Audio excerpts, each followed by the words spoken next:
समर्पण है तो संशय कैसा, समर्पण नहीं है तो फरियाद कैसी। क्या इsoteric मीनिंग्स में वो Bhandasur is our own anger? Bhandasur जो है वो उस पाप के घड़े के माफिक है जिसका घड़ा भरा और प्रकृति को साक्षात प्रकट होना पड़ा उसे रियलिटी चेक देने के लिए। हम एक थिएटर में हैं, हम एक ड्रामा प्ले कर रहे हैं, द कॉस्मिक ड्रामा। हम सब माँ के कैरेक्टर्स हैं जो अपना अपना रोल अदा कर रहे हैं।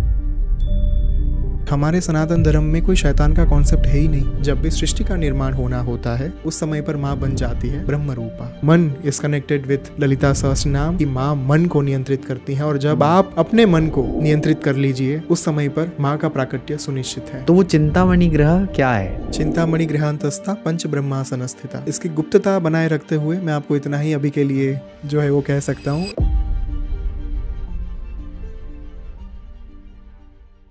परख भाई का स्वागत है फिर से on make sense. Thank you so much for inviting me again. Last time जो हमने बात करी थी वो बहुत ही ज़्यादा बेस्ड ऑन श्री सूक्तम थी।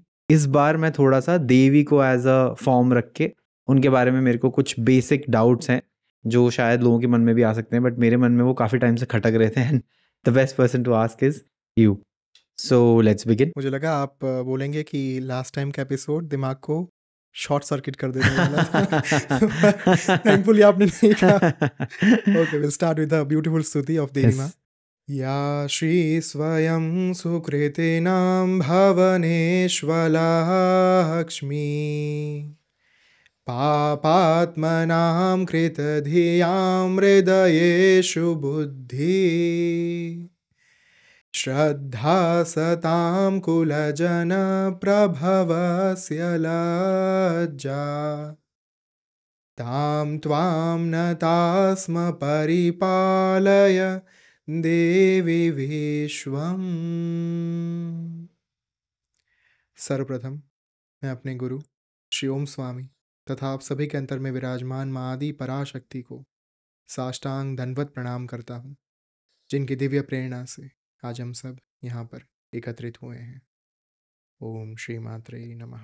पहले तो मैं यही से शुरू करूंगा कि ये जो अभी आपने प्रेयर बोली इसका क्या मीनिंग है? मैं विश्व के अधिष्ठात्री जो हैं माँ आदि पराशक्ति उनको नमन करता हूँ और मैं उनको आवाहन देता हूँ, उनसे मैं प्रार्थना करता हूँ कि मेरे जैसे पापी जो बुद्धि वाले इंसान हैं उनके चित्त में, उनके मन में स्थिर हो।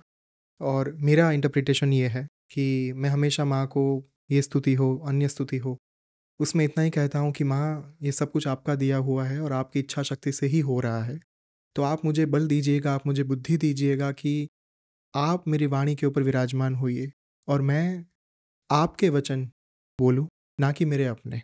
तो मेरे मुख से, मेरी वाणी से जो भी निकले वो आपके वचन हो, आपकी वाणी हो, आपके शब्द हो, आपके विधान हो।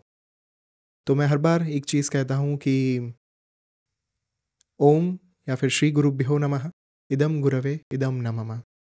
और मैं कई बार कह चुका हूँ कि मेरे लिए मेरे गुरु ही मेरी माँ है, मेरे गुरु ही मेरे नारायण हैं। तो I always offer my obeisances to my guru कि ये जो मैं बात कर रहा हूँ, ये जो ज्ञान मुझे प्राप्त हुआ है वो सब आपकी कृपा से प्राप्त हुआ है। इदम गुरवे इदम नमः, ये मात्र मेरी गुरु को आहुति अर्पण हो रही है। ये आहुति मेरे लिए नहीं है या फिर मेरे द्वारा नहीं दी जा रही है। ये आहुति, ये ज्ञान रूपी आहुति जो है वो मात्र समाज के कल्याण के लिए मेरे गुरु के द्वारा और गुरु के लिए, उनके काज के लिए, गुरु काज के लिए दी जा रही है। That is the essence of my स्तुति। ब्यूटिफुल। ओके, तो आज के एपिसोड को शुरू करते हैं विद द फर्स्ट, जो मेरे मन में एक चीज़ बहुत टाइम से ये आई है कि हम बात करते हैं क्रिएशन की तो हम बात करते हैं masculine feminine always, right? But फिर जब हम कोई भी अगर इंसान थोड़ा भी ललिता सहस्त्रनाम को पढ़ेगा या थोड़ा भी उस तरफ जाएगा तो वहाँ पे हमें समझ में आता है कि she is the primordial source, like she is everything, जिनसे सब कुछ निकला। तो क्या यहाँ पे कोई मैस्कुलिन सोर्स है या नहीं है? इट्स अ ब्यूटिफुल क्वेश्चन, क्योंकि आई डोंट रियली थिंक कि आज तक मुझे किसी ने भी ये क्वेश्चन जो है वो पूछा, क्योंकि मैं हर पॉडकास्ट में ललिता सहस्त्रनाम के बारे में बात करता हूँ। मैं लोगों को ललिता सहस्त्रनाम के माध्यम से हर बार ये कहने का प्रयास करता हूँ कि if you chant this, if you grab this, आपको किसी और चीज़ की ज़रूरत नहीं पड़ेगी, क्योंकि अपने आप में स्वयं जागृत सहस्त्रनाम है, स्तोत्र है, नाम माला है। एक होता है मंत्र एक होता है माला मंत्र। भगवद गीता इज़ अ माला मंत्र, जहाँ पर एक मंत्र नहीं लेकिन मंत्र की पूरी एक माला, 700 श्लोक की एक माला दी गई है। ललिता सहस्रनाम 182 श्लोक की एक पूरी माला है, मंत्रों की माला, इसलिए उसे कहा गया माला मंत्र। अब जहाँ पर आप उसके पुरुष तत्व की बात करते हैं, एक बहुत ही सुंदर आखिर वाली जो लाइन है, आखिरी पद है, श्री शिवा शक्ति के रूपिणी ललिताम्बिका ओम। माँ जो है वो शिव और शिवा दोनों की शक्ति की स्वरूपिणी है, जो पुरुष तत्व है और प्रकृति तत्व है, वो दोनों जिनमें समाहित हैं। दोनों की जो स्वरूपिणी है, दोनों के जो स्वरूप हैं वो जिनमें समाहित हैं, वो है माँ साक्षात ललिताम्बिका ओम। ओके। और आप पूरे ललिता सहस्रनाम को पढ़िए। अ ब्यूटीफुल रहस्य ऑफ ललिता सहस्रनाम इज, पूरे सहस्रनाम में कहीं भी माँ ललिता का नाम नहीं आएगा, लेकिन ये आखिरी विधान ललिता सहस्रनाम पूर्ण जो है वो माँ के इस नाम से हो रहा है, ललिताम्बिका। पूरे सहस्रनाम में मात्र एक बार माँ ललिता का नाम उजागर हुआ, वो सबसे आखिर में जब हमने माँ को अलग अलग 999 नाम से पुकार लिया।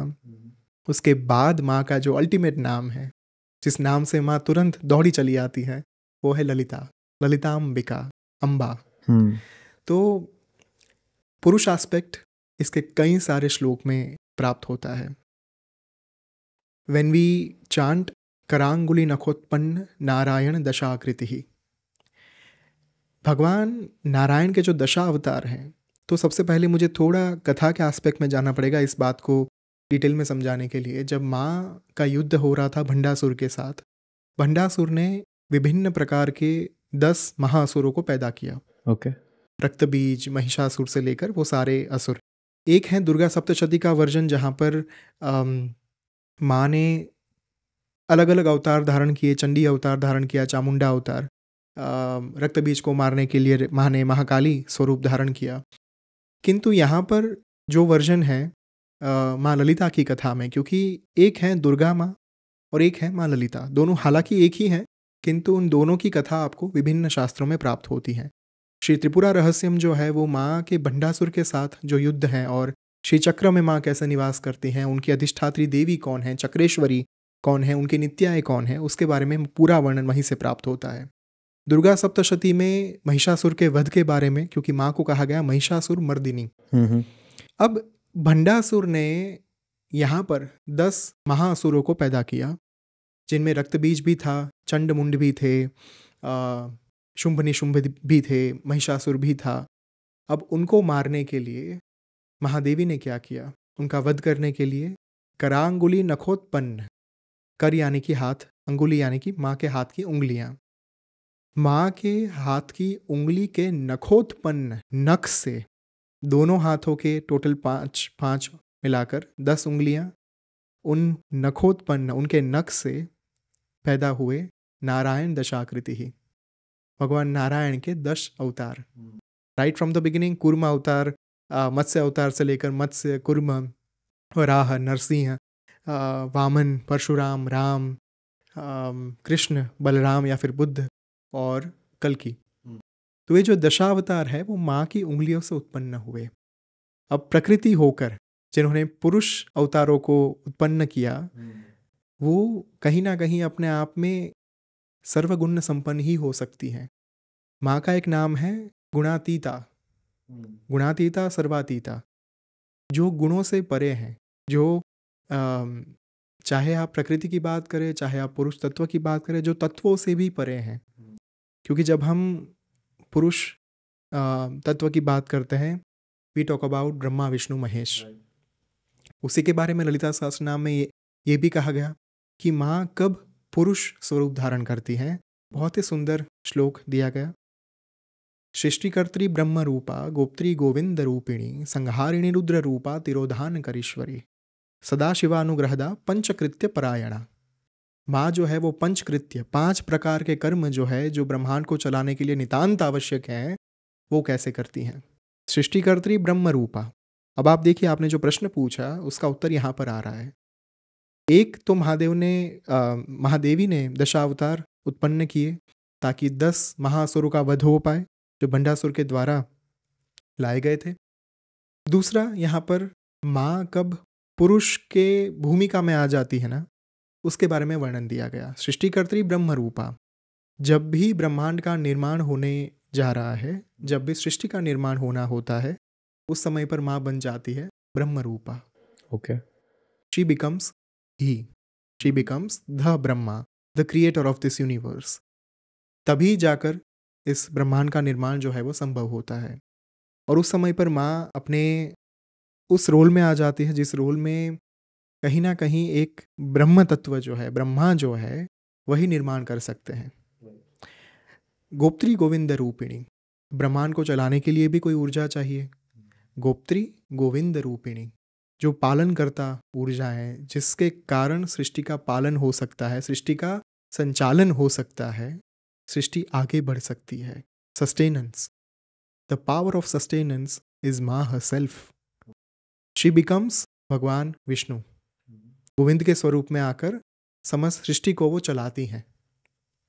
संहारिणी रुद्र रूपा, अब संहार करने का कार्य जो है वो रुद्र का ही हो सकता है। संहार से मेरा अर्थ यहाँ पर प्रलय से है। देखिए, प्रलय को लोग विनाश के साथ, डिस्ट्रक्शन के साथ जोड़ देते हैं, बट वास्तविकता ये है कि अगर आप लय शब्द के ऊपर ध्यान देंगे, लय यानी कि एक प्रकार की रिदम, प्रलय यानी प्रशिष्ट विशिष्ट रिदम, एक ऐसी रिदम जो मात्र ट्रांसफॉर्मेशन का कार्य कर सकते हैं। जब भी आप संगीत सुनते हैं ना, वो संगीत आपके भीतर कुछ बदलता है। यहाँ पर मैं रॉक म्यूजिक की बात नहीं कर रहा हूँ, I am not talking about वो क्लब वाला म्यूजिक। जब आप लयबद्ध संगीत सुनते हैं, शास्त्रीय संगीत सुनते हैं, जब आप भजन सुनते हैं, जब आप स्तुति सुनते हैं, जब आप मंत्रों का गान सुनते हैं, स्वस्ति वांचन सुनते हैं, वो कहीं ना कहीं आपके भीतर एक शिफ्ट लाता है। आपके भीतर एक अलग प्रकार का परिवर्तन जो है उसे जागृत कर देता है, उसे लयबद्ध कर देता है, क्रियाशील कर देता है, क्रियान्वित कर देता है। अब उस समय पर माँ जो है वो प्रलय कारिणी हो जाती है, प्रलय स्वरूपिणी हो जाती है, क्योंकि हर बार जब प्रलय होता है उसी समय पर एक नव सृष्टि का निर्माण, नई सृष्टि का निर्माण संभव हो सकता है।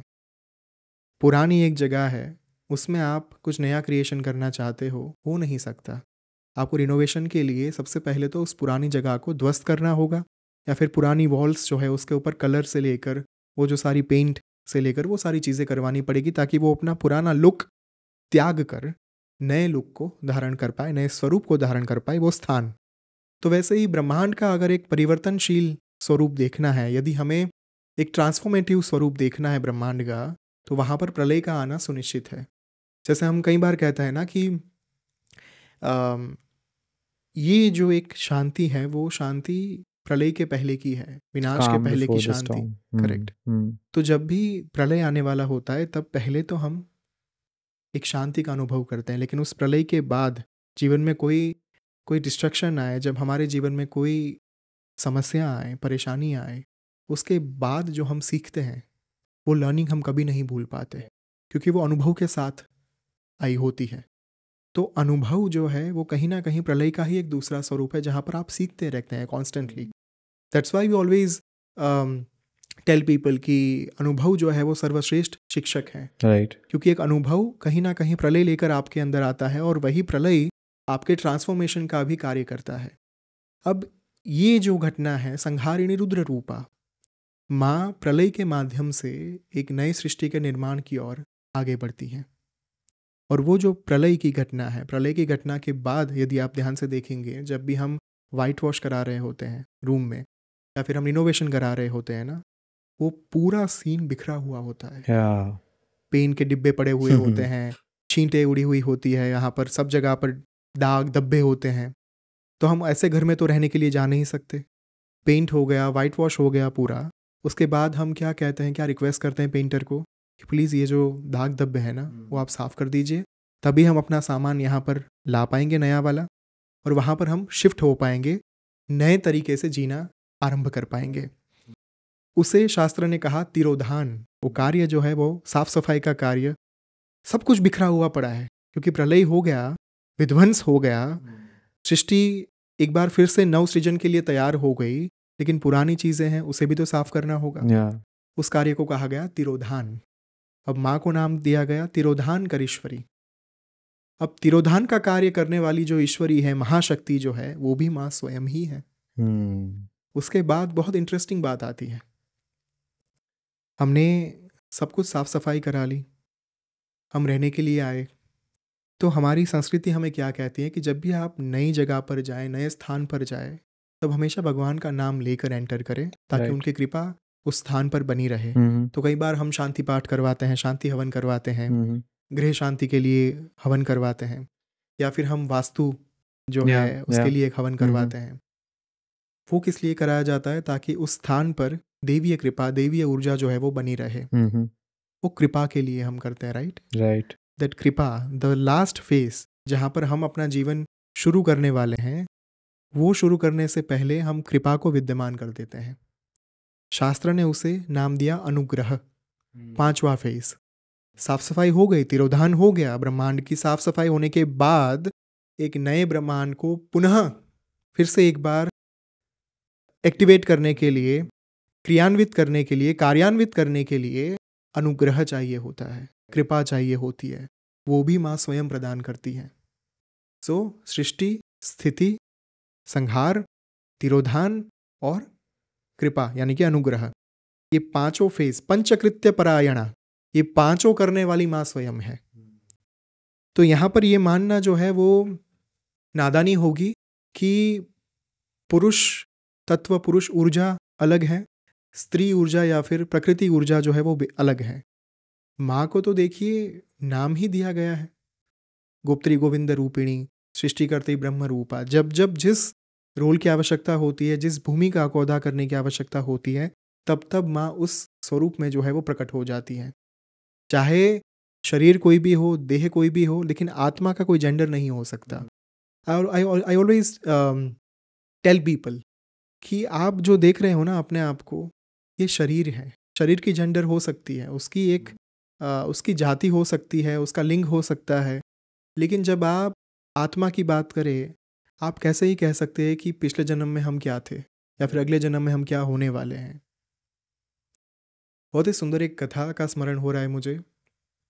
आदि शंकराचार्य जी, एक सुप्रसिद्ध प्रसंग आता है जहाँ पर Adi Shankaracharya was the admirer of Advaita philosophy. और मंडन मिश्र जो थे वो कर्मकांड, द्वैत फिलोसॉफी, उस चीज में बहुत मानते थे। तो मंडन मिश्र के साथ उनका एक शास्त्रार्थ डिबेट का आयोजन हुआ और वो डिबेट बहुत लंबी चली थी। उसमें एक बार मंडन मिश्र ने क्या युक्ति लगाई, उन्होंने चैलेंज दी। बात हो रही थी विवाह संस्कार के बारे में, वैवाहिक जीवन के बारे में। अब आदि शंकराचार्य तो सन्यासी थे, उनको क्या ही पता क्या होता है, कैसे होता है सब कुछ। तो मंडन मिश्र ने पूछा कि आप वैवाहिक जीवन के बारे में कुछ शास्त्रार्थ आरंभ हुआ। आदि शंकराचार्य ने उनको वहीं पर रोक दिया। उन्होंने कहा कि देखिए, मुझे नहीं पता वैवाहिक जीवन में क्या होता है, पर मुझे आप एक छोटा सा ब्रेक दे दीजिए, 6 महीने का break. I will come back to you and answer it. अब तय हुआ कि चलो ठीक है, आप ब्रेक ले लीजिए। वो ब्रेक लेने के बाद अपने स्थान पर आए। उन्होंने एक ऐसा शरीर, पुरुष का शरीर जो है वो खोजा जिसकी मृत्यु हाल ही में हुई थी। अब परकाया प्रवेश एक विद्या है, उस विद्या के माध्यम से उन्होंने अपनी आत्मा को उस शरीर में जो है वो स्थानांतरित कर दिया और 6 महीना वो जो मृत व्यक्ति की अर्धांगिनी थी उनके साथ उन्होंने वैवाहिक जीवन जिया, वो एक्सपीरियंस किया। अब ये परकाया प्रवेश की जो विद्या है और या फिर ये जो किस्सा हमें प्राप्त होता है, उस किस्से के बाद जब वो वापस 6 महीने के बाद अपने शरीर में आए, उन्होंने तब जाकर वैवाहिक संस्कार, विवाह संस्कार के बारे में उत्तर दिए। तो उनका मानना था कि जब तक मैं अनुभव नहीं करता तब तक मैं शास्त्रार्थ नहीं कर पाऊंगा। राइट। ध्यान देने लायक बात यह है कि ये विद्या या फिर ये जो एक आत्मा का ट्रांसफर हुआ, ये किसी भी शरीर में हो सकता था। वही मैं समझाने का प्रयास कर रहा हूँ कि आप इस जन्म में इस शरीर में हैं, लेकिन पहले के जन्म में कहाँ थे, आने वाले जन्मों में कहाँ पे होंगे, किसी को नहीं पता। सो एक ही मेरा मानना है कि Lalita Sahasranama, when we talk about Lalita Sahasranama, वो कहीं ना कहीं माँ के प्रकृति एस्पेक्ट के बारे में, एक जिसे शास्त्रों ने परब्रह्म की संज्ञा दी, उसके प्रकृति एस्पेक्ट के बारे में बात करता है, शक्ति एस्पेक्ट के बारे में वो बात करता है। पर इसका अर्थ ये नहीं है कि ये ऊर्जा जो है वो प्रकृति स्वरूपा है, ये तत्व जो है वो प्रकृति स्वरूपा है। लेकिन ऊर्जा तो एक ही हो सकती है, जो हमने लास्ट टाइम भी बात करी थी, एकम सत विप्रा बहुधा वदंती, सत्य तो एक ही है लेकिन स्वरूप अलग अलग प्रकार के क्रिएट कर दिए गए ताकि हम भावपूर्ण तरीके से भक्ति कर पाए, भक्ति के लिए सुगमता हो, एक सुलभ सरल प्रकार की एक मेथड प्राप्त हो। उसी कारण से ये जो है पूरा एक टर्मिनोलॉजी और स्वरूप का प्राकट्य हुआ। जब हम बात करते हैं ललिता सहस्रनाम में तो एक थॉट होता है या एक प्रोसेस होता है सोचने का कि ठीक है, I am thinking about a goddess, ठीक है, तो हम मोस्ट ऑफ अस उसके आगे नहीं जा पाते कि ठीक है हम भगवान की ही बात तो कर रहे हैं, तो भगवान के ऊपर सवाल कैसे पूछेंगे या उनके बारे में क्वेश्चन क्या ही कर सकते हैं।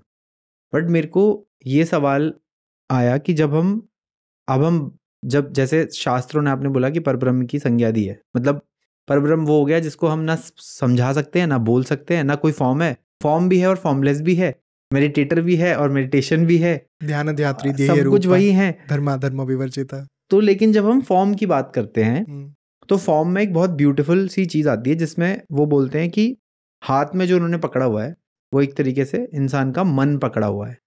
और ऐसे ही बहुत सारे हमने डिपिक्शंस दिए हुए हैं, बहुत ही सारे डिपिक्शंस हैं कि हाथ में मन है और सिंहासन जो है उसके बारे में थोड़ा आगे हम बात करेंगे। बट ये फिर जो फॉर्म है ये कैसे आता है हमारे पास और इसमें मन कहाँ से आ जाता है? इस प्रश्न का उत्तर मैं आपको दो तरीके से दूंगा, एक कथा के माध्यम से और एक एसोटेरिक मीनिंग के माध्यम से। हाँ। सबसे पहले तो माँ का प्राकट्य कहाँ से हुआ, ये बात जाननी बहुत आवश्यक है। जब भंडासुर उत्पन्न हुआ, उसने त्रिलोक में हाहाकार कर दिया, तब सभी देवता भागकर पहुँचे त्रिदेव के पास। त्रिदेव ने हाथ खड़े कर दिए कि देखिए ये हमारे बस की बात है नहीं, आपको महाशक्ति का प्राकट्य करना होगा, उनके साकार स्वरूप को प्रकट करना होगा। तो देवताओं ने पूछा कैसे करें, आप उपाय बताइए। तब जाकर निवारण ये लाया गया कि सभी देवता अपने अंगों की आहुति देकर माँ को प्रकट करेंगे। क्योंकि जब आप बलि प्रथा की बात करते हैं ना, this topic is very much controversial. यहाँ पर मैं कहीं ना कहीं इस टॉपिक के ऊपर भी बात करूँगा क्योंकि माँ का एक नाम ललिता सहस्रनाम में दिया गया, बलि प्रिया, लेकिन लोग उसे लिटरल सेंस में ले लेते हैं और बलि प्रथा को ऐसा समझ लेते हैं कि वास्तव में किसी पशु की बलि देनी है हमें। यहाँ पर ध्यान से समझिएगा इस कॉन्सेप्ट को। तय किया गया कि सभी देवता अपने अंगों की आहुति देंगे। एक महायज्ञ कुंड जो है वो उत्पन्न किया गया और उस यज्ञ कुंड की अग्नि में देवताओं ने अपने अंगों को काट कर आहुति दी। ओके। तो एक तरीके से उन्होंने बलि ही दी, लेकिन अपनी बलि दी। ये बलि कौन सी थी? चिदग्नि कुंड संभूता देव कार्य समुद्यता। देवों के कार्य को संपन्न करने के लिए देवताओं के चित्त रूपी अग्नि से, चिदग्नि कुंड संभूता, ये जो अग्निकुंड था, ये जो यज्ञ कुंड था, ये वास्तव में कोई फिजिकल कुंड नहीं था, ये देवताओं के चित्त रूपी अग्नि थी। उसमें क्या आहुति दी गई? अंगों की आहुति, यानी कि अपने अपने विकारों की आहुति, अपने अपने नकारात्मक वृत्तियों की आहुति दी गई। तब जाकर क्या हुआ? देवों के कार्य को संपन्न करने के लिए किनका प्राकट्य हुआ? श्री माता श्री महाराज्ञी श्रीमत् सिंहासनेश्वरी। अब इस बात को समझना बहुत आवश्यक है। जब हम कहते हैं कि माँ के साकार स्वरूप का प्राकट्य हुआ, माँ का प्राकट्य बाहर से कहीं नहीं हुआ। देवताओं की जो कॉन्शियसनेस, जो फायर थी, द फायर ऑफ कॉन्शियसनेस, वहीं से माँ का प्राकट्य हुआ। यानी कि माँ अंतर से ही पैदा हुई, अंतर मन की अग्नि से ही माँ का प्राकट्य हुआ और वही माँ फिर से समाहित भी हो गई। जब उनका कार्य संपन्न हो गया, जब देवताओं को जिस शक्ति की आवश्यकता थी वो उन्हें प्राप्त हो गई, माँ अंतर्ध्यान हो गई। हमने कई बार शास्त्रों में ये वर्ड पढ़ा हुआ होता है कि देवता अंतर्ध्यान हो गए, देवी अंतर्ध्यान हो गई। अंतर्ध्यान यानी जहाँ से उनका प्राकट्य हुआ था वही अंतर्मन में वो पुनः एक बार समाहित हो गई। अब मन, चित्त, ये जो दो चीज़ है ना, वही सबसे बड़े हमारे, आप उसे मैं शब्द नहीं मिल रहे मुझे, लेकिन कल्प्रिट आप उसे कह सकते हैं। यदि आपने अपना मन समर्पित कर दिया माँ को, क्योंकि विकार से लेकर नकारात्मक वृत्तियाँ से लेकर उन सभी का जो घर है ना, वो दिमाग नहीं होता। दिमाग तो इस बॉडी को चलाता है, एक नर्वस सिस्टम को कंट्रोल करता है, लेकिन मन जो है, मन से ही हमारे जो अफ्लिक्शंस हैं वो जुड़े हुए होते हैं, हमारी जो नेगेटिव टेंडेंसीज है वो वहाँ से ही कनेक्टेड होती है। अब चित्त रूपी अग्नि जो है वो क्या कार्य करती है? वो अग्नि यदि आप साधना के माध्यम से उसे प्रज्वलित करें, वो अग्नि मन के जितने भी नेगेटिव टेंडेंसीज हैं, अफ्लिक्शंस हैं, उनको काट देती है, उनको भस्मीभूत कर देती है। और जब वो भस्मीभूत होते हैं तब जाकर माँ का प्राकट्य होता है अपने शुद्धाति शुद्ध पवित्रोत्तम स्वरूप में। So this is how the mind, the mann, the consciousness is connected with Lalita Sahasranama और माँ के स्वरूप के साथ। ललिता सहस्रनाम हमें एक ही बात बार बार समझाने का प्रयास करता है। जब जब हम अपने मन को पवित्र करते हैं, जब जब हम चिदग्नि के माध्यम से, चित्त रूपी अग्नि के माध्यम से माँ को पुकारते हैं, जब उस अग्नि का तेज, उस अग्नि का ताप, उस अग्नि की ज्वाला को प्रबल बनाते हैं, तब तब माँ का प्राकट्य होगा। उद्यद्भानु सहस्राभा चतुर्बाहु समन्विता राग स्वरूप पाषाढ़्या क्रोधाकारांकुशोज्ज्वला। क्रोध, राग, मद, मोह, ये सारे माँ के हाथों में विद्यमान हैं। ये सब माँ की कठपुतलियाँ हैं। यही से तो माँ पूरे ब्रह्मांड को नियंत्रित करती हैं। आप देखिए, ललिता शब्द का अर्थ प्लेफुल।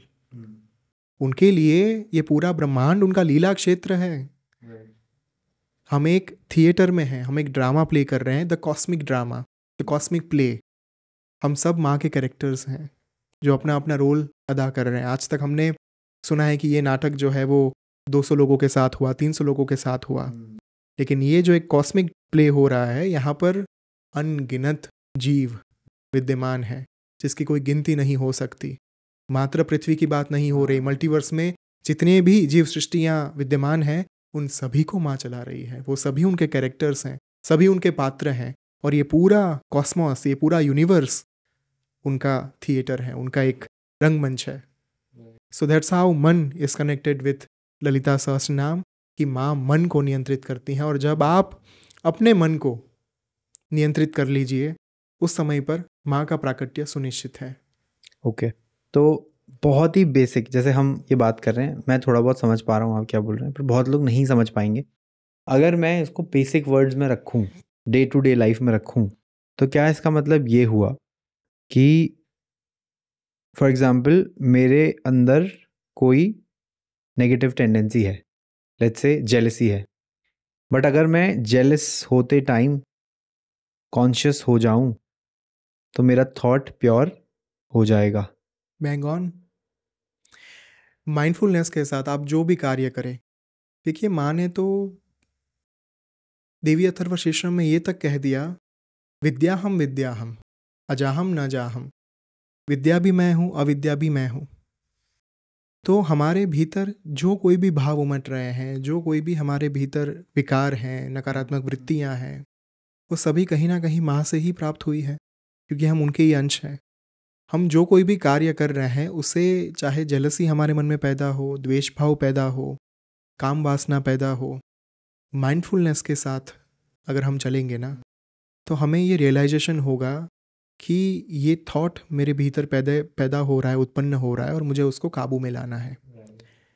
आप जीवन को थोड़ा सा ईगल आई से देखेंगे, लार्जर पर्सपेक्टिव से देखेंगे, यू विल रियलाइज कर्मों का एक जो सम है, सम टोटल, वही जीवन है।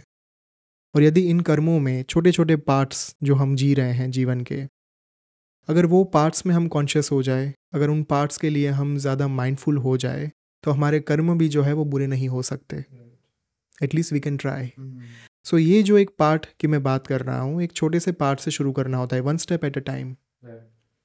What ever we are doing, चाहे हम खाना खा रहे हैं, स्वामी जी बहुत सुंदर बात कहते हैं कि हम जब भोजन भी ले रहे हैं ना, तो भी उतना माइंडफुलनेस के साथ लीजिए कि आप जठराग्नि को तृप्त कर रहे हैं, आप उस यज्ञ को शांत कर रहे हैं, आप उस यज्ञ में आहुति अर्पण कर रहे हैं। तो आपका एक एक निवाला जो है वो आपकी आहुति होनी चाहिए।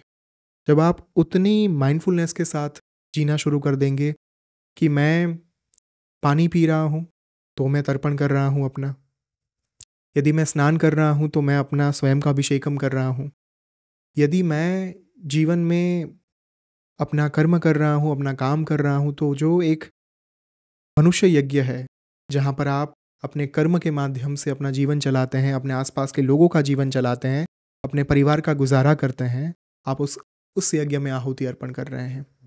तो आपकी एक एक एक्टिविटी जो है ना वो आपकी साधना हो जाएगी। मैं इतना ही कहना चाहता हूँ कि हमारे प्रत्येक कर्म को, हमारी प्रत्येक एक्टिविटी को जब हम साधना समझेंगे तब साधना अलग से करने की आवश्यकता नहीं होगी। तब आपको बैठना नहीं पड़ेगा साधना करने के लिए अलग से। आपको पता होगा कि मेरा सुबह उठना जो है वहीं से मेरी साधना शुरू हो चुकी है, राइट। और मेरा रात को जब सोना होता है तब कहीं ना कहीं मेरी साधना अंत हो रही है। तो आपका पूरा दिन जो है वो यज्ञ बन जाएगा और आपका प्रत्येक कर्म जो है वो उस यज्ञ में जाने वाली आहुति होगी। इतना ही मैं कहना चाहता हूँ। और जब आप देवता के समक्ष आहुति दे रहे हैं ना, आप चाहकर भी कहीं ना कहीं बुरा कर्म नहीं करेंगे। हम कभी भी यज्ञ कुंड में ऐसी चीज़ें नहीं डालते जो अपवित्र हो या फिर अशुद्ध हो। तो हम विकारों को कैसे डाल सकते हैं?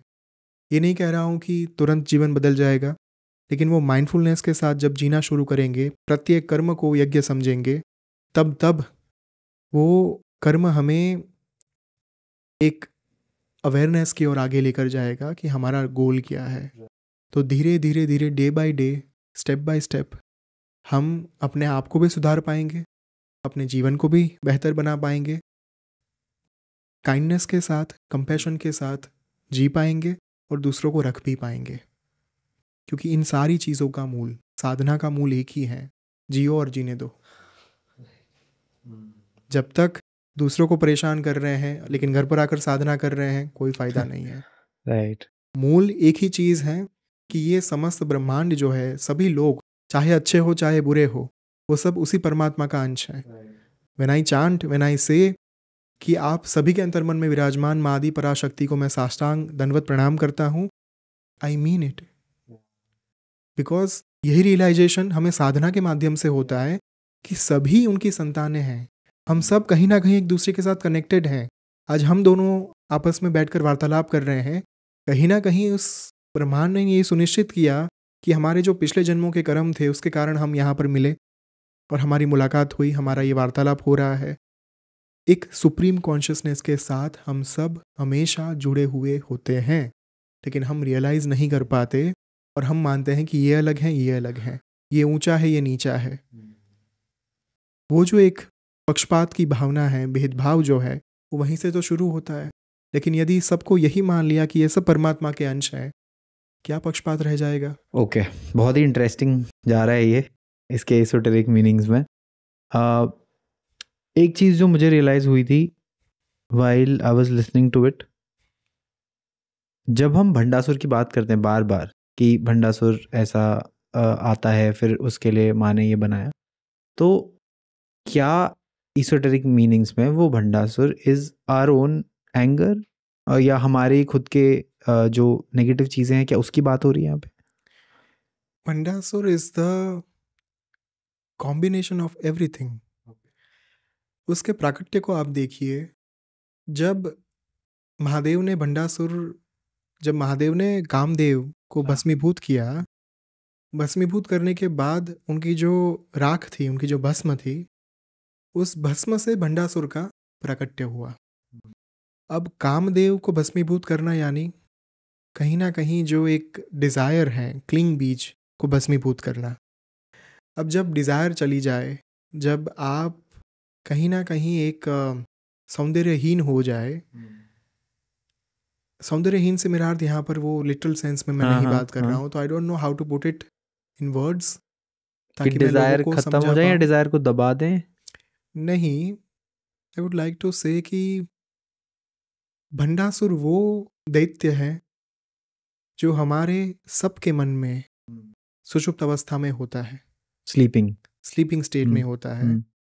और वो तब तब जागृत होता है जब जब प्रकृति का जो सौंदर्य है, या फिर आप उसे कह ले कि जो डिवाइन पावर है, वो जब जब लुप्त होता है। क्योंकि वो आया तो कामदेव से, तो कामदेव तो दैत्य नहीं थे, उनकी भस्म कैसे दैत्य को पैदा कर सकती है। पर जब जब कामदेव सौंदर्य जो है, ये सौंदर्य स्वभाव के सौंदर्य के बारे में बात कर रहा हूँ, जब स्वभाव का सौंदर्य खत्म हो जाए ना, द ब्यूटी ऑफ नेचर वो खत्म हो जाए, काइंडनेस खत्म हो जाए, कंपैशन खत्म हो जाए, तब दैत्य ही रहता है सिर्फ। उस समय पर मात्र राक्षस का ही प्राकट्य हो सकता है। जब आप अपने स्वभाव को खोकर, उसके सौंदर्य को खोकर सब कुछ तबाह कर दे, आप रूथलेस हो जाओ, तब आप दैत्य ही बन जाते हैं। तो जिस क्षण कामदेव ने अपना सौंदर्य खोया, the beauty of his own nature खत्म हो गया, उस टाइम पर वो राक्षस ही बन गया। तो भंडासुर का प्राकट्य ही अपने आप में ये बात सूचित करता है। वो जब प्रकट हुआ, उसने महादेव की उपासना की और विभिन्न प्रकार के वरदान की प्राप्ति की। प्राप्ति के बाद उसने त्रिलोक पर आधिपत्य स्थापित किया और फिर उसने लोगों को त्रस्त करना भी शुरू कर दिया। अब आप ये भी देखिए, जब आधिपत्य होता है ना, तब दो प्रकार से शासन हो सकते हैं। वो जो एक एम्पायर को चलाने की बात है, एक आप बन सकते हैं भगवान श्री कृष्ण, जिन्होंने अपने राज्य में एक सुचारू ढंग से सब कुछ स्थापित किया, और एक भंडासुर, जहाँ पर उन्होंने आधिपत्य के बाद जो एक डाउन टू अर्थ रहकर, हम्बल रहकर जो चलाना चाहिए था, उसने लोगों को त्रस्त करना शुरू कर दिया। यहाँ पर राक्षसी वृत्ति की बात नहीं हो रही, क्योंकि राक्षस तो बलि राजा भी था, किंतु बलि ने कभी अपनी प्रजा को त्रस्त नहीं किया था। उसका अभिमान अलग अवस्था पर पहुंच चुका था। Being a king and emperor, चक्रवर्ती सम्राट होने पर उसका जो अभिमान इतना फूल चुका था कि ईश्वर को आना पड़ा उसके अभिमान को तोड़ने के लिए। लेकिन ईश्वर ने उसका वध नहीं किया। आप देखिए, बाकी के जितने अवतार आए, उन सभी अवतारों ने हिरण्यकशिपु, हिरण्याक्ष, कुंभकर्ण, अपना रावण जो है दैत्य से लेकर कंस, शिशुपाल, ये जो सब आप वध की कथाएं सुनते हैं ना, बलि का भगवान वामन ने वध नहीं किया, उनको पाताल लोक में भेजा, वो रियलाइजेशन करवाने के लिए कि तुम जिस अभिमान की कगार पर पहुंच चुके हो ना, वहां से तुम्हें वापस रियलिटी चेक मिलना बहुत ज़रूरी है। तो जब वो चेक नहीं रहता, मैं यही बात कहने की कोशिश कर रहा था कि दैत्य तो बलि भी था, लेकिन उसने त्रस्त नहीं किया लोगों को। लेकिन भंडासुर ने इतना त्रस्त कर दिया कि साक्षात महाशक्ति को प्रकट होना पड़ा। और जब आपका अभिमान अपने सर्वोच्च शिखर पर पहुंच जाता है, जब आप रूथलेस होकर समाज में बर्ताव करते हैं, जब आप किसी का भला नहीं सोचते, जब आप हिंसा करते हैं, चाहे वाणी की हिंसा हो, चाहे शारीरिक हिंसा हो, मानसिक हिंसा हो, या फिर भावनात्मक हिंसा हो, तब कहीं ना कहीं हर बार प्रकृति यह सुनिश्चित करते हैं कि आपको रियलिटी चेक मिले। कई बार हम कहते हैं ना कि मैंने तो कुछ किया नहीं था, फिर भी मुझे ये फल क्यों मिला। इस जन्म में नहीं किया होगा, पिछले जन्मों से कितना कर्मों का बैगेज लेकर आए हैं, कितनी हिंसा करके आए हैं, हमें नहीं पता कि ये आत्मा क्या अपने साथ कैरी कर रही है। अब जब जब ये अपने पापों का बढ़ा, एक कहावत है, जब पापों का घड़ा जो है वो भर जाता है, तब वो फूट जाता है। तो भंडासुर जो है वो उस पाप के घड़े के माफिक है, जिसका घड़ा भरा और प्रकृति को साक्षात प्रकट होना पड़ा उसे रियलिटी चेक देने के लिए। This is how I look at Bhandasur. Okay, beautiful. Next जो इसमें जिस चीज़ पे मेरा ध्यान बहुत अटका, वो ये था कि जब हम सहस्रनाम में बात करते हैं चिंतामणि ग्रह की, तो चिंतामणि ग्रह, चिंता मतलब हमारा जो हम सोचते हैं उससे कहीं रिलेटेड होती है, नॉट वो वाली वरी वाली चिंता, बट थॉट प्रोसेस। तो ये बोला गया है कि चिंतामणि ग्रह जो है उसमें माँ रहती हैं क्या? इसका मतलब ये है? करेक्ट। तो माँ का महल जो है, माँ का निवास स्थान ही चिंतामणि ग्रह है। चिंतामणि ग्रहांतस्था पंच ब्रह्मासन स्थिता। हाँ, तो वो चिंतामणि ग्रह क्या है? स्वामी जी ने द एंशिएंट साइंस ऑफ मंत्रा में पूरे चिंतामणि ग्रह का वर्णन किया है in the very first chapter, जहाँ पर महादेव सुदीर्घ ध्यान के पश्चात चिंतामणि ग्रह पर वापस आते हैं, लौट कर आते हैं और उनका स्वागत होता है। विभिन्न नित्याएँ जो हैं, योगिनी, यक्षिणी, वो सब उनकी सेवा में तत्पर रहती हैं। गंधर्वों का गान वहाँ पर सुनाई देता है। अब वो एक, आप कहीं ना कहीं उसे जब सुपरफिशियल लेवल पर देखो, it's a planet, right. Chintamani गृह, गृह यानी घर, और प्लानेट आप कह सकते हैं उसे। तो यदि आप स्टोरी के माध्यम से देखो, जो उस पर्टिकुलर कथा में बताया गया कि चिंतामणि गृह के प्रत्येक पिलर पर विभिन्न प्रकार के मणि जो है वो लगे हुए हैं। सुबह तो वहाँ पर प्रकाश होता ही होता है, लेकिन शाम को वो जो मणि है उसमें प्रकाश इतना इंटैक्ट हो चुका होता है कि वो रात को वो मणि ही प्रकाश फेंकने का कार्य करते हैं। तो रात को भी वो महल जो है वो प्रज्वलित रहता है, कहीं ना कहीं सुशोभित रहता है प्रकाश के माध्यम से।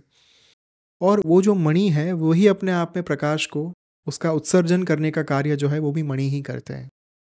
और वही एक स्थान है जहाँ पर सभी दिव्य शक्तियों का भी निवास स्थान है। माँ की जितनी भी शक्तियाँ हैं, संगीनी शक्तियाँ, वो सब वहीं पर निवास करती हैं। This is the most like superficial meaning, एक ऊपर से जो आप बात कर लो। चिंतामणि गृह यदि आप एसोटेरिक वे में देखो उसे, तो एक ऐसा स्थान जहाँ पर मात्र दिव्य ऊर्जा का निवास हो सकता है। तो हम अपने आप को उस आसन तक पहुँचाने की बात करते हैं। चिंतामणि गृहांतस्था पंच ब्रह्मासन स्थिता। माँ जो है पंच ब्रह्म के आसन के ऊपर बैठी हुई है, पंच ब्रह्मासन स्थिता। हम अपने बॉडी को, हम अपने शरीर को उस आसन की अवस्था तक लेकर जाना चाहते हैं जहाँ पर हम अपने शरीर के हृदय कमल पर, अपने अंतर मन में चिंतामणि गृह का निर्माण करें, जहाँ पर माँ सदा सदा के लिए वास करें।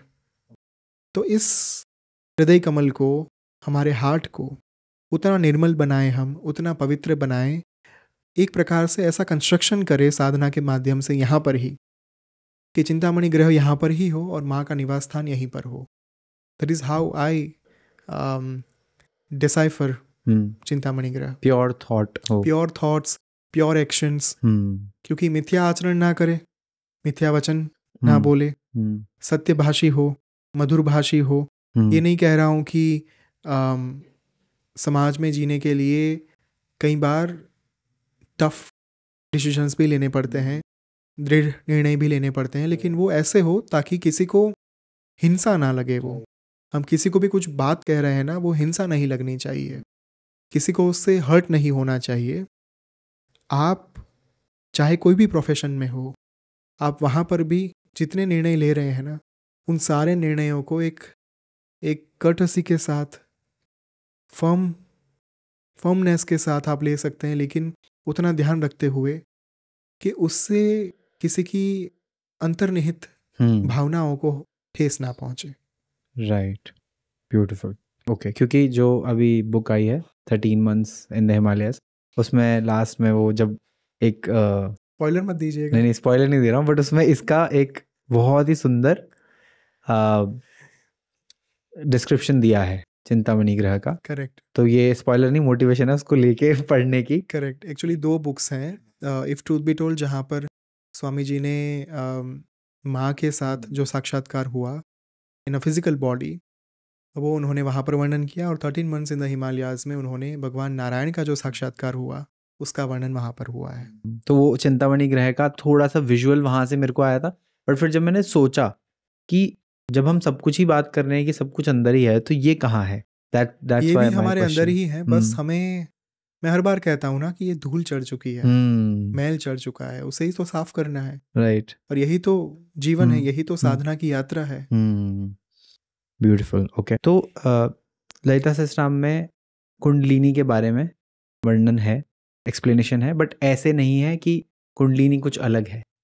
सिंपल वर्ड्स में जिसने नहीं पढ़ा है उनके लिए कुंडलिनी के बारे में ऐसा है कि आप ही हो, राइट। और फिर हम जब योगा की बात करते हैं, कुंडलिनी एक्टिवेशन की बात करते हैं, हम बोलते हैं हमारे अंदर कुंडलिनी एक्टिवेट हो जाएगी नीचे से ऐसे ऊपर की तरफ, बट उसमें फिर हमारे चक्रों के बारे में भी बोला गया है, मूलाधार के बारे में।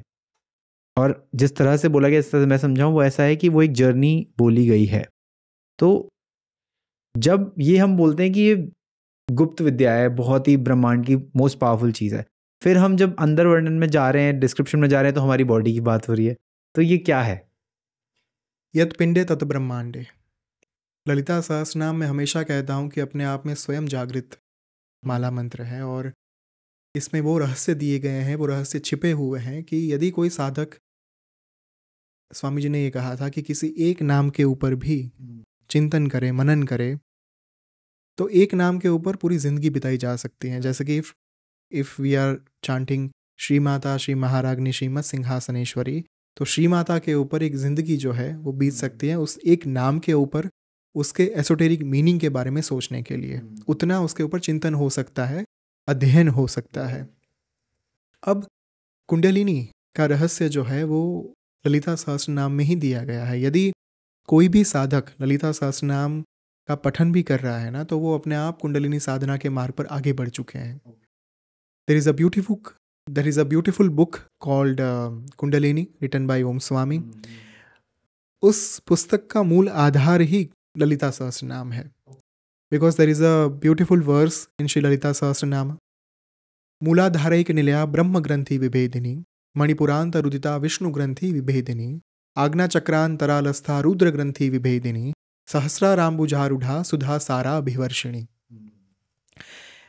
पूरे ललिता सहस्रनाम में 7 चक्र के बारे में आपको कहीं ना कहीं वर्णन प्राप्त होता है, उसके जागरण के बारे में, उसकी साधना के बारे में, उसके बीज मंत्रों के बारे में भी आपको वर्णन प्राप्त होता है। और कुंडलिनी बुक जो है वो वास्तव में ललिता सहस्रनाम में जो 3 ग्रंथियों की बात करी गई, ब्रह्म ग्रंथि, विष्णु ग्रंथि और रुद्र ग्रंथि, उसी की साधना के बारे में वर्णन करता है कुंडलिनी बुक में।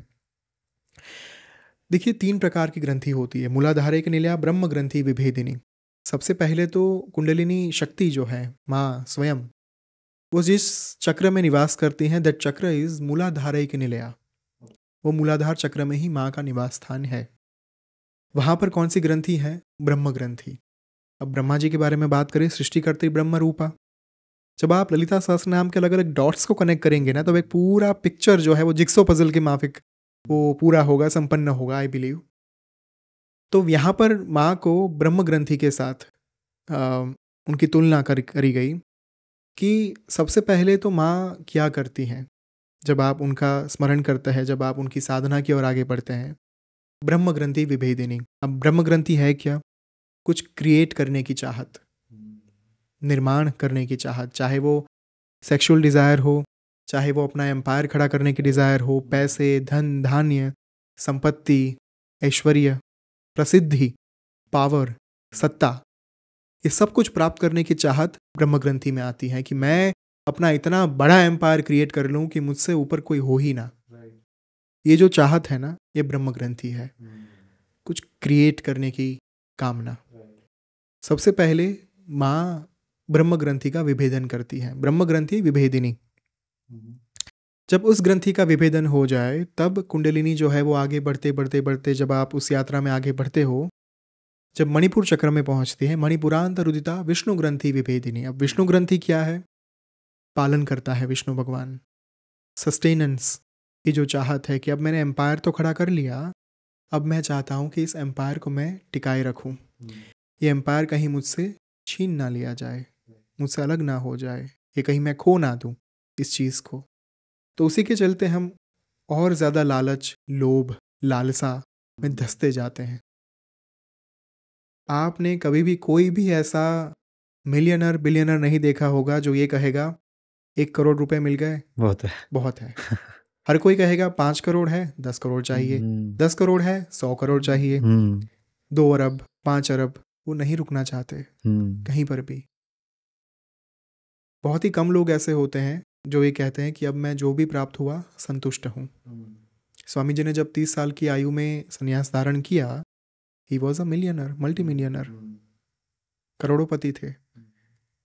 उस समय पर जो एक चाहत होती है कि मैं सब कुछ टिकाए रखूं, विष्णु ग्रंथि की चाहत, उन्होंने वो तोड़कर उसका विभेदन करके उन्होंने संन्यास धारण किया कि चाहे मैं सफलता के शिखर पर ही क्यों ना हूं, मैं इसको आगे नहीं बढ़ाना चाहता। मेरा लक्ष्य तो एकमात्र माँ की प्राप्ति ही है। और उसी ध्येय को आगे बढ़ाने के लिए, उसी ध्येय को सिद्ध करने के लिए उन्होंने संन्यास धारण किया। तो कुंडलिनी वहाँ पर विष्णु ग्रंथि का विभेदन करती हैं, जहाँ पर आपके मन में ये भावना पैदा होती है कि मैं टिकाए रखूँ सब कुछ। राइट। उस ग्रंथि के उस ग्रंथि के विभेदन के बाद जो तीसरा पड़ाव है, which is the toughest one, बड़े बड़े साधक, बड़े बड़े सिद्ध, बड़े बड़े संत महंत इस पड़ाव के ऊपर आकर रुक चुके होते हैं। दैट इज रुद्र ग्रंथि। आज्ञा चक्रांतरालस्थ रुद्र ग्रंथि विभेदनी। अब मणिपुर चक्र जो था वो हमारे सोलार प्लेक्सस जो है पेट में, राइट। आज्ञा चक्र जो है वो हमारे थर्ड आई भ्रुकुटी के बीच में जो चक्र है, दैट इज कॉल्ड आज्ञा चक्र, थर्ड आई चक्र। उस चक्र में जो ग्रंथि है दैट इज कॉल्ड रुद्र ग्रंथि। अब रुद्र ग्रंथि क्या है? शिव। हमारे मन में छिपे अहंकार, विकार, नकारात्मक वृत्तियाँ जो डिस्ट्रक्शन का कार्य करती हैं, हमारे स्वयं का डिस्ट्रक्शन, हमारे विकार, हमारी नकारात्मक वृत्तियाँ, हमें नहीं पता चलता कि स्वयं के अस्तित्व को ही तबाह कर रही होती है, नष्ट कर रही होती है। तो ये जो रुद्र ग्रंथि है, यहाँ पर जब कुंडलिनी पहुँचती है, तब यदि आप माइंडफुलनेस के साथ, कंसंट्रेशन के साथ आगे बढ़ते रहे कुंडलिनी साधना के माध्यम से, तब उस ग्रंथि का विभेदन होता है, जहाँ पर हमारी जितनी भी डिस्ट्रक्टिव टेंडेंसीज होती हैं, विकार होते हैं, उन सब का नाश होता है। पर कई बार ज़्यादातर लोग उस अवस्था तक पहुँचते पहुँचते इतना अभिमानी बन चुके होते हैं, अहंकारी हो चुके होते हैं कि देखिए मैं तो इतना बड़ा सिद्ध हो चुका हूँ, अब मुझे किसी की आवश्यकता नहीं है। एक बहुत ही सुंदर बात जो मुझे अभी रियलाइज़ हो रही है आपसे वार्तालाप करने के दौरान, रामकृष्ण परमहंस के जीवन में उनकी कुंडलिनी आज्ञा चक्र में रुक चुकी थी। उनके गुरु को आना पड़ा था और कांच का टुकड़ा लेकर काटना पड़ा था रुद्र ग्रंथि को। तब जाकर उनकी कुंडलिनी जो है, जो एक परम अद्वैत अवस्था, निराकार निर्विकल्प समाधि की जो हम बात करते हैं, उस अवस्था तक पहुंचाने के लिए भी कहीं ना कहीं आप, इसलिए मैं कह रहा था बड़े बड़े संत इंक्लूडिंग रामकृष्ण परमहंस जो माँ की गोद में खेलते थे, उस अवस्था तक उनको भी यहाँ पर पहुँचने के बाद एक गुरु की आवश्यकता पड़ी थी। यही एसेंस है रुद्र ग्रंथि का। और उसके बाद सहस्राराम बुझारूढ़ा सुधा सारा भिवर्षिणी, जब आपकी कुंडलिनी एक बार सहस्रार चक्र में पहुंच गई, तब क्या होता है? सुधा सारा भिवर्षिणी, अमृत वर्षा की जो हम बात करते हैं, जो लिटिल सेंस में हम लेते हैं कि अमृत का घड़ा था जिसका पान देवताओं ने किया और अमरत्व प्राप्त किया।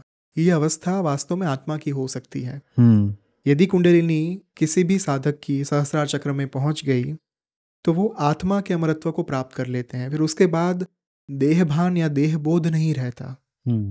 फिर चाहे शरीर कोई भी हो सकता है, अवस्था कोई भी हो सकती है, परिस्थितियां कोई भी हो सकती हैं, लेकिन आप और आपके इष्ट के बीच का जो नाता है ना, वो अखंड हो जाता है, अनंत हो जाता है, और चीरकालीन हो जाता है। That is why it is called Sudha Sarabhivarshini. वो जो है अवस्था, उसी को तो अमृत अवस्था कहा गया। जब आपको कॉन्स्टेंटली पता है कि आप और ईश्वर जुड़े हुए हैं एक दूसरे के साथ, आपके ईश्वर हमेशा हमेशा के लिए आपके साथ एक हो चुके हैं, दैट पर्टिकुलर अवस्था इज कॉल्ड निर्विकल्प समाधि, या फिर हम जिसे कुंडलिनी जागरण कहते हैं। तो इसकी पूरी साधना कुंडलिनी रिटन बाय ओम स्वामी, ये पुस्तक में हम कर सकते हैं। बट यही रहस्य है ललिता सहस्त्रनाम का कि जो भी साधक ललिता सहस्त्रनाम में गहराई में उतरेगा, चाहे वो ध्यान योग के मार्ग पर चल रहा हो या फिर वो मंत्र योग के मार्ग पर चल रहा हो, दोनों माध्यम में, दोनों तरीके से वो अपनी साधना जो है वो आगे बढ़ा पाएंगे। यदि वो फॉर्मलेस मेडिटेशन कर रहे हैं तो यहाँ पर कुंडलिनी का रहस्य दिया गया। यदि वो साकार स्वरूप की साधना कर रहे हैं तो यहाँ पर तो माँ साक्षात प्रकट है। क्योंकि जब आप अपनी माँ को भी, जब आप पीड़ा में होते हैं, दर्द में होते हैं, एक बार बुलाते हैं ना कि माँ मुझे आपकी ज़रूरत है, हमारी अपनी माँ दौड़ी चली आती है। यहाँ पर तो यदि हम माँ को भावपूर्ण अवस्था में भक्ति के साथ 1000 बार बुला रहे हैं, 1000 नामों से, अपनी माँ जो है वो मात्र एक नाम सुनते ही दौड़ी चली आती है, तो यहाँ पर तो हम जगत जननी की बात कर रहे हैं। इसमें से एक भी नाम यदि हमने भावपूर्ण अवस्था में उच्चारण कर लिया तो क्या प्राप्ति नहीं हो सकती। अनदर एसोटेरिक मीनिंग जो जिसमें मेरा दिमाग एकदम ही जाके फंस गया था, वो था श्रीयंत्र। श्रीयंत्र हम बाजार में मिलता है, हम देखते हैं, अच्छा ठीक है डाउनलोड कर लिया, देख लिया। बट मैं कहाँ पे अटका कि जब बात हो रही है श्रीयंत्र की, फिर उसमें एक सिटी की बात हो रही है, उसके अलग अलग पोजीशंस दी हुई हैं। फिर उसमें बोला है बिंदु मंडल वासिनी। अब फिर अभी हमने माइंड की बात करी, बॉडी की बात करी, और एक अलग टाइप का सिंबलिज्म मुझे वहाँ पे दिखा कि मुझे क्या वो श्रीयंत्र, मेरा क्वेश्चन ये है कि क्या वो श्रीयंत्र हमारी बॉडी ही है क्या, और जो बिंदु मंडल है क्या वो हमारा माइंड है या हमारा सहस्रार है, वहाँ पे मैं अटका हुआ हूँ। तो इसमें मुझे ये आपने एक ऐसा सवाल पूछा है जिसे शब्दों में ला पाना, इसके उत्तर को I try my level best कि मैं जितना हो सके उतना सरल भाषा में बता पाऊँ। यदि थोड़ा गहराई में जाए तो मुझे माफ़ कर दीजिएगा, क्योंकि शायद ये उत्तर हो सकता है कि सबके लिए ना हो। व्हेन यू रीड तंत्रराज तंत्रम, द मूल तांत्रिक ग्रंथ, जहाँ पर 3 हमारे मूल तांत्रिक ग्रंथ हैं, महानिर्वाण तंत्र, तंत्रराज तंत्र और रुद्रयामलम तंत्र। तंत्रराज तंत्रम में श्री यंत्र को चक्रराज कहा गया, और माँ का एक नाम भी यदि आप ललिता सहस्त्रनाम में देख रहे हैं, चक्रराज निकेतना, माँ का एक नाम ही है। अब सवाल ये उठता है कि क्यों श्री यंत्र को ही चक्रराज कहा गया, यंत्रराज कहा गया? क्योंकि वास्तविकता यही है कि बाकी जितने भी यंत्र हैं वो सभी यंत्र किसी भी देवी देवता के, वो सभी श्री यंत्र से ही उनका प्राकट्य हुआ। सभी यंत्रों का प्राकट्य श्री यंत्र जो है उनका मूल है। ओके। वहीं से काली यंत्र भी मिला, वहीं से हमें महादेव का यंत्र भी मिला, और विभिन्न देवी देवताओं के यंत्र जो है वो भी मिले। क्योंकि आप श्री यंत्र को ही देखेंगे ना, यदि उसमें 5 त्रिकोण नीचे की ओर हैं, अधो दिशा में है, इट बिकम्स माँ के लिए उनकी श्री यंत्र जो है वो बन जाता है, जहाँ पर माँ की पूजा अर्चना की जाती है। राइट। अगर उसी श्री यंत्र को हम उल्टा कर दे और 5 त्रिकोण ऊपर की ओर आ जाए, उस यंत्र के ऊपर कापालिक साधना हो सकती है, महादेव की सर्वोच्च शक्तिशाली साधना, दैट इज कॉल्ड कापालिक साधना, जो अघोर के मार्ग पर हम जाकर करते हैं, कौलाचार के मार्ग पर। तो शिव और शक्ति दोनों इसमें विद्यमान है। रोचक बात यह है कि श्री यंत्र का पूरा प्राकट्य ही शरीर के साथ जुड़ा हुआ है। जब हम कहते हैं कि श्री विद्या ब्रह्मांडीय विद्या है, पूरा ब्रह्मांड इसमें समाहित है, श्री यंत्र जो है वो शरीर विद्या के साथ कनेक्टेड है। There is a beautiful picture, यदि आपको इंटरनेट पर मिले, जहाँ पर श्री यंत्र और बॉडी को एक करके लाया गया है। तो वहाँ पर हमारा जो माइंड है, हमारा जो सहस्रार चक्र है, वही कहीं ना कहीं श्री यंत्र के साथ उसका मूल जो है उसके साथ जुड़ा हुआ है। So that is why it is called Yantraraj. ये पूरा शरीर ही श्री यंत्र है। उसके विभिन्न अंग जो हैं, शरीर के विभिन्न अंग, चाहे हाथ पैर कान नाक कुछ भी हो, everything is connected to Shri Yantra. देखिए त्रिपुरा सुंदरी, 3 पुर की बात हो रही है ना, शरीर में भी 3 नाड़ियां होती हैं, राइट। ईडा, पिंगला, सुषुम्ना। 3 प्रकार के जाप होते हैं जो हम मुख से करते हैं, जो हम मन में भी करते हैं, वाचिक, उपांशु, मानसिक। 3 प्रकार की अवस्था होती है, सुषुप्त, जागृत, स्वप्न। कितने सारे ऐसे आपको त्रिकोण दिखेंगे जो त्रिकोण कनेक्टेड हैं हमारे अपने अस्तित्व के साथ। ये तो मैंने कुछ ही एग्जाम्पल्स आपको दिए। 3 लोक हैं, स्वर्ग लोक, पाताल लोक और भूलोक, या फिर अधोलोक, ऊर्ध्वलोक, भूलोक। अब इसे आप क्या कहेंगे? त्रिपुरा सुंदरी ये विद्या ही ब्रह्मांडीय विद्या है। ये शरीर 3 के साथ जुड़ा हुआ है। इस नंबर का आप बार बार प्राकट्य देखेंगे हमारे जीवन में। ये नंबर यहाँ से अलग नहीं है। और श्री यंत्र में क्या है? त्रिकोण ही तो है। और क्या ही है। तो इसकी गुप्तता बनाए रखते हुए मैं आपको इतना ही अभी के लिए जो है वो कह सकता हूँ। If you want to know more about it, you must watch Devi Bhagavatam का एक डिस्कोर्स जो os.me के ऊपर स्वामी जी ने कुछ साल पहले किया था। It is completely free, everyone can watch it. Shri यंत्र का पूरा विज्ञान 9 चक्र के बारे में, राइट फ्रॉम द बिगिनिंग, त्रैलोक्य मोहन चक्र से लेकर जो आखिरी बिंदु है, बिंदु मंडल वासिनी, बिंदु वासिनी, सर्वानंदमय चक्र, उस बिंदु को नाम दिया गया सर्वानंदमय चक्र। वहां तक का पूरा वर्णन जो है स्वामी जी ने देवी भागवतम के उस डिस्कोर्स में, उस पूरे इवेंट के दौरान दिया था। वो आई थिंक 5 दिन का अलग अलग 5 एपिसोड या 6 एपिसोड आपको वहाँ पर Okay. आप देख सकते हैं। एंड वहाँ से आप श्री यंत्र और श्री विद्या के बारे में बहुत सारी जानकारी प्राप्त कर सकते हैं। क्रेजी। हाँ, मतलब ये तो बहुत ही ऐसे माइंड ब्लोइंग सी चीज़ है कि वही शरीर है और वो बिंदु मंडल यहाँ पे आके ही फिट होता है। अगर आप वही, इसीलिए तो इवन साइंस भी आज कह रहा है कि जो पीनियल ग्लैंड है हमारी, दैट इज कनेक्टेड विथ जो सहस्रार चक्र में लोग कहते हैं कि वहाँ से एक जो एक स्पिरिचुअल पॉइंट ऑफ व्यू है, स्पिरिचुअल एस्पेक्ट जो है वो उसी ग्लैंड के साथ जो है वो जुड़ा हुआ है, उसी ग्रंथि के साथ वो जुड़ा हुआ है। तो कहीं ना कहीं एवरीथिंग इज कनेक्टेड। साइंस तो अभी स्वीकार कर रहा है, लेकिन ऋषि मुनियों ने तो बहुत पहले ये विज्ञान दे दिया था, लेकिन हम ही अपने अज्ञानता के चलते उसे भूल गए। मुझे बहुत दुख होता है जब लोग ये कहते हैं कि अच्छा, ये विज्ञान अगर पहले से था तो आपने अभी तक लाया क्यों नहीं। पर ये हमारी गलती कैसे हो सकती है, इस जनरेशन की गलती कैसे हो सकती है। हम तो अभी जितना जो है ज्ञान हमारे समक्ष है उसे प्रस्तुत कर रहे हैं। पिछले 1200 वर्षों में ये विद्या जो है वो गुप्त हो चुकी थी, क्योंकि विदेशी आक्रांता बहुत बार आ रहे थे, एक के बाद एक आते ही जा रहे थे। तो इस विद्या को गुप्त बनाए रखना भी उतना ही आवश्यक था ताकि ये गलत हाथों में ना चली जाए। राइट। तो 1200 साल तक इसे छुपाया गया और अब जाकर विज्ञान के समक्ष इसे लाया जा रहा है। तभी तो कहीं ना कहीं सन के बाहर आप नटराज की मूर्ति जो है वो देख सकते हैं, क्योंकि वो लोग भी मानते हैं कि भगवान नटराज जो है वही इस ब्रह्मांड का मूल है। ओके, ये मेरा एक सवाल है जो थोड़ा स्टूपिड लग सकता है, बट ये आया था मेरे क्यूरोसिटी में। उन्होंने पूछा कि जब हम देवी की ऐसे स्वरूप की बात करते हैं जो एकदम मतलब मोस्ट पावरफुल है ना, एंड सब कुछ उसी में है, so why do you think कि ज़रूरत ही क्या थी लोअर डार्क एनर्जीज़ की। जब हम जैसे हम बात करते हैं डार्क एनर्जीज़ के बारे में, बहुत बार मेडिटेशन के टाइम पे वो हो जाता है कि डार्क एनर्जीज़ आपको फील होती हैं, तो उनकी ज़रूरत ही क्या है फिर। डार्क एनर्जी हम कहते हैं क्योंकि हमारी भ्रमणा है। ओके, मैं इसे मूर्खता कहूँगा जो हम पॉडकास्ट पर आकर या फिर दूसरे स्थान पर जो चीज़ें हो रही है कि हम इसे मसाला के लिए यूज़ करते हैं। But if you read Lalita Sahasranama, आप ऑलरेडी एक साधक हैं। लाकिन्यम्बा स्वरूपिणी, राकिन्यम्बा स्वरूपिणी, राकिनी, डाकिनी, हाकिनी, साकिनी, ये सारे माँ के स्वरूप हैं। ये सारी माँ की निम्न कोटि की ऊर्जाएं। ये डार्क नहीं है, ये गलत नहीं है, पर हमारे इस पॉडकास्टिंग कल्चर में इंटरनेट के माध्यम से इसे मूर्खतापूर्ण तरीके से बाहर लाया गया।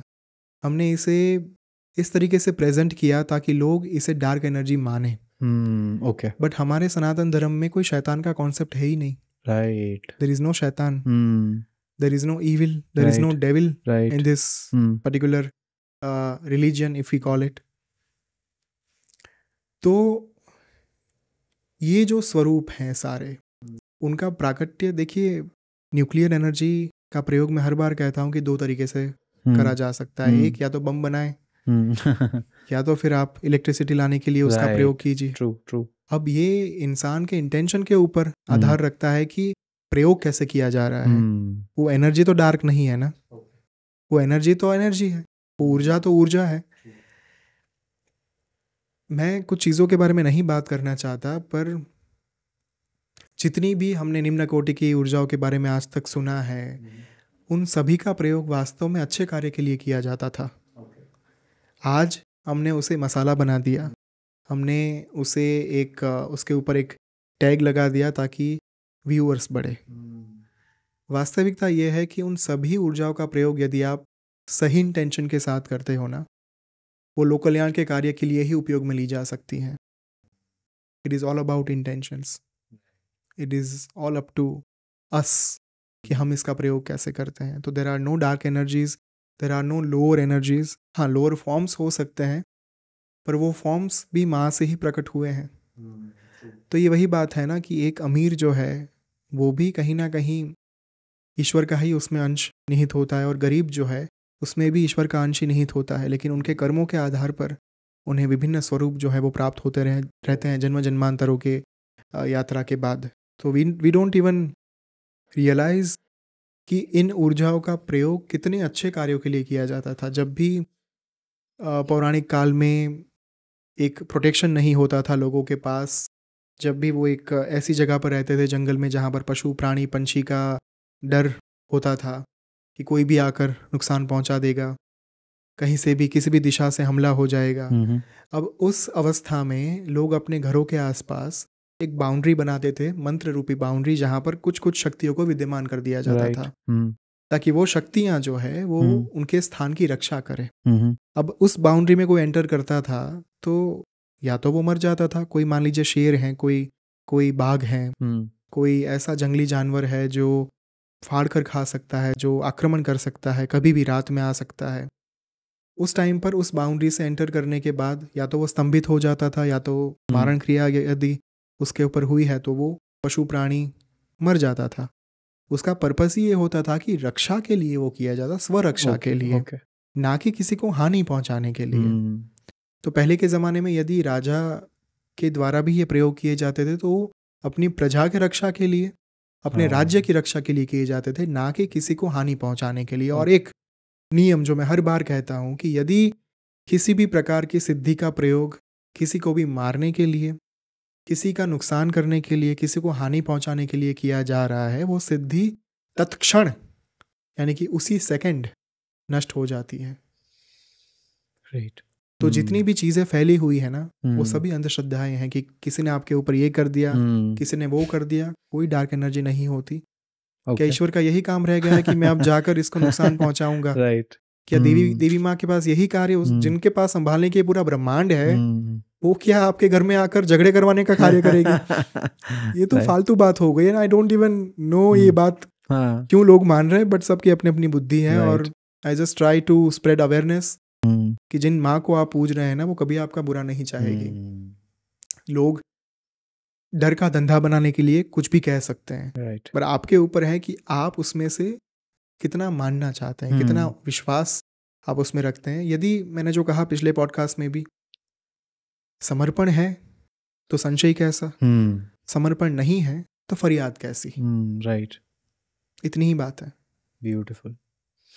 थैंक यू भाई। बहुत ही ज़्यादा डीप और बहुत हैवी एपिसोड, बट एक eye opening episode to give you that perspective कि सब कुछ इधर ही है। You just need to connect to the divine power. Thank you so much. I would like to close this session with the Purnahuti mantra. Yes. पर उसके पहले I am truly grateful to you, Himanshu, क्योंकि podcast तो मैंने बहुत किए आज तक। एक साधक के साथ बैठकर, जिसने ललिता सहस्रनाम किया हो, जिसने श्री सूक्तम किया हो, साधना की हो, उनके साथ बैठकर पॉडकास्ट करने की ये जो मज़ा मुझे आया, ये जो आनंद मुझे आया, ये अलग ही अवस्था तक मुझे लेकर गया है। तो I am truly grateful to you and the whole team of Make Sense कि मुझे यहाँ पर बुलाया और इतनी एसोटेरिक बातें निकलवाई। आई रियली होप हमारी ऑडियंस की दिमाग की शॉर्ट सर्किट ना हो चुकी हो। आई रियली होप वो फिर से एक बार आए हमारा पॉडकास्ट सुनने के लिए। बट प्रयास मेरा यही रहता है कि जब ऑडियंस यहाँ से जाए, ये पॉडकास्ट देखकर, ये एपिसोड देखकर जाए, उनको ये प्रतीत हो, उनको ये अनुभूति हो कि हाँ, हमने कुछ पाया है, कुछ प्राप्ति की है। राइट। वो अपने जीवन में एक स्टेप बेहतर बनने के लिए आगे बढ़ पाए और आध्यात्मिकता को उसके रॉ फॉर्म में सात्विक माध्यम से, सत्वशीलता के साथ पहचान पाए कि what is the real spirituality, what is the essence of Sadhana. Right. मेरा प्रयास यही हमेशा रहता है। बातचीत के दौरान हम कई बार गहराई में जाते हैं, पर अगेन यदि बात नहीं करेंगे तो मानसिकता जो है उसमें ग्रोथ कैसे आ पाएगा। True. So on that note, thank you so much. Thank we'll do you. a Purnahuti mantra. Sure. Om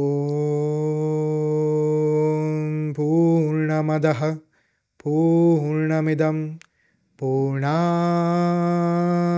Purnamudachyate Purnasya Purnamadaya Purnamevavashishyate. Hari Om Tat Sat. Hari Om Tat Sat. Hari Om Tat Sat. Shri Gurubhyo Namah. Idam Gurave. Idam Namama. Thank you so much for coming. As I always say, it's His grace and her grace. Absolutely. Thank you so much. Bye.